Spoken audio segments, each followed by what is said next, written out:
अगर आपकी उम्र 30 या 40 साल के आसपास है, पेट की चर्बी बढ़ रही है और दिन भर बैठे रहते हैं, खाना खाने के बाद बहुत नींद आती है या परिवार में किसी को डायबिटीज़ है, तो इस वीडियो को बिल्कुल भी स्किप मत कीजिए, क्योंकि डायबिटीज़ हमेशा अचानक नहीं आती। कई लोगों में उससे पहले एक स्टेज आती है जिसको बोलते हैं प्री डायबिटीज़। और सबसे बड़ी समस्या क्या है?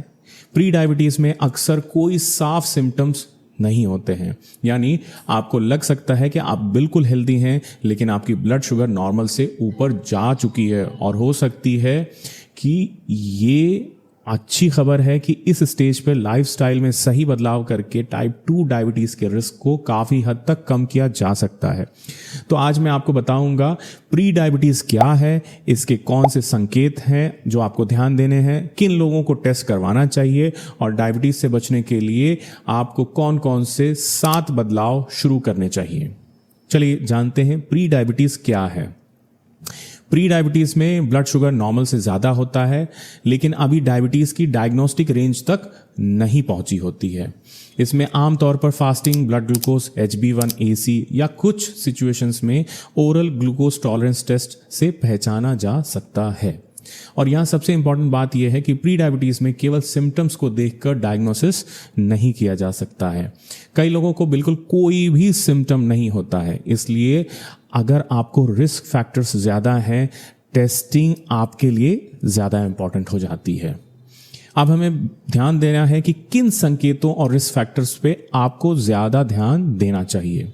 नंबर 1 पे आती है पेट की चर्बी।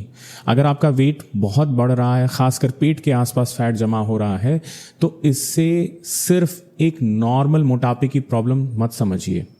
एब्डोमिनल ओबेसिटी इंसुलिन रेजिस्टेंस से जुड़ी हो सकती है और टाइप 2 डायबिटीज़ के रिस्क को बढ़ा सकती है।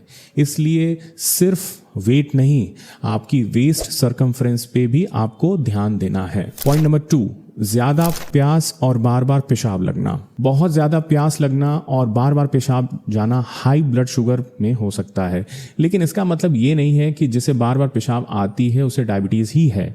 इसके और भी रीजंस हो सकते हैं, लेकिन अगर ये सिम्टम्स लगातार हैं और साथ में अनएक्सप्लेन्ड वेट लॉस या बहुत ज़्यादा थकान भी है, तो ब्लड शुगर को ज़रूर चेक करवाना चाहिए। अब बात करते हैं तीसरे पॉइंट की, लगातार थकान बनाने रहना। अगर आपको पर्याप्त नींद लेने के बाद भी लगातार टायर्ड रहते हैं, तो हमेशा सिर्फ वीकनेस या स्ट्रेस मत समझिए। हाई ब्लड शुगर के अलावा एनीमिया, थायराइड की प्रॉब्लम, स्लीप डिसऑर्डर्स और कई दूसरी कंडीशन भी ऐसी होती हैं जिसकी वजह से फटीग हो सकती है।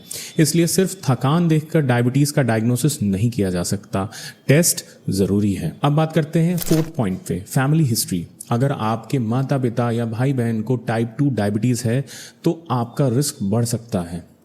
फैमिली हिस्ट्री बदली नहीं जा सकती, लेकिन आपका वेट, डाइट, फिजिकल एक्टिविटी और लाइफस्टाइल पर आपका कंट्रोल है। इसलिए फैमिली हिस्ट्री को वार्निंग समझिए, कोई एक नॉर्मल सी बात नहीं समझनी चाहिए। कौन कौन से टेस्ट जो सबसे ज़्यादा इंपॉर्टेंट होते हैं? अब इससे सबसे ज़्यादा इंपॉर्टेंट होता है एक प्रैक्टिकल सवाल, डायबिटीज़ या प्री डायबिटीज़ पता करने के लिए आपको कौन सा टेस्ट करवाना चाहिए। मुख्य टेस्ट हैं फास्टिंग प्लाज्मा ग्लूकोज, HbA1c और कुछ सिचुएशन में oral glucose tolerance test. HbA1c पिछले लगभग 2-3 महीने की एवरेज ब्लड ग्लूकोज का अंदाज़ा देता है, लेकिन अपनी रिपोर्ट देखकर खुद डायग्नोसिस मत कीजिए। आपकी एज, रिस्क फैक्टर, सिम्टम और मेडिकल हिस्ट्री के हिसाब से डॉक्टर डिसाइड करते हैं कि कौन सा टेस्ट और कब करवाना है। अब आते हैं जो इस वीडियो का सबसे इंपॉर्टेंट पॉइंट है, डायबिटीज़ से बचने के वो कौन से 7 तरीके हैं जो आपको अपनाने हैं। सबसे पहला, वेट कंट्रोल। अगर आपका वेट बहुत ज़्यादा है तो ग्रेजुअली और सस्टेनेबल वेट लॉस पर ध्यान दें। क्रैश डाइट करने की कोई ज़रूरत नहीं है।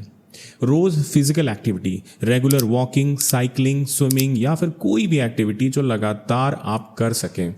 और ध्यान रखें, इसमें कंसिस्टेंसी सबसे ज़्यादा इंपॉर्टेंट है। अपनी प्लेट को सुधारें, सब्जियां और फाइबर रिच फूड्स बढ़ाएं, प्रोटीन को एडुकेट रखें, हाईली प्रोसेस्ड फूड और शुगरी ड्रिंक्स को कम करें।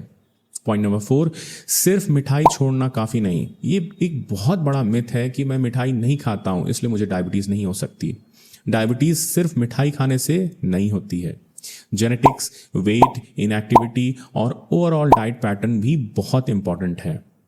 पॉइंट नंबर 5, लंबे समय तक बैठे नहीं रहें। अगर आपका काम बहुत ज़्यादा सिटिंग वाला है तो बीच बीच में उठिए, थोड़ा चलिए, सीढ़ियों का इस्तेमाल कीजिए और दिन भर अपना मूवमेंट बढ़ाइए। पॉइंट नंबर 6, अच्छी नींद। स्लीप को इग्नोर बिल्कुल मत कीजिए। रेगुलर और एडिक्वेट स्लीप आपकी ओवरऑल मेटाबॉलिक हेल्थ के लिए बहुत ज़्यादा इंपॉर्टेंट है। पॉइंट नंबर 7, अपने हेल्थ नंबर्स को जानें। वेट कितना है, बीपी कितना है, आपका वेस्ट सर्कम्फ्रेंस कितना है और ज़रूरत के अनुसार आपका ब्लड शुगर और HbA1c कैसी है। जो चीज़ें मेजर करेंगे उसे इम्प्रूव करना आपके लिए आसान होगा।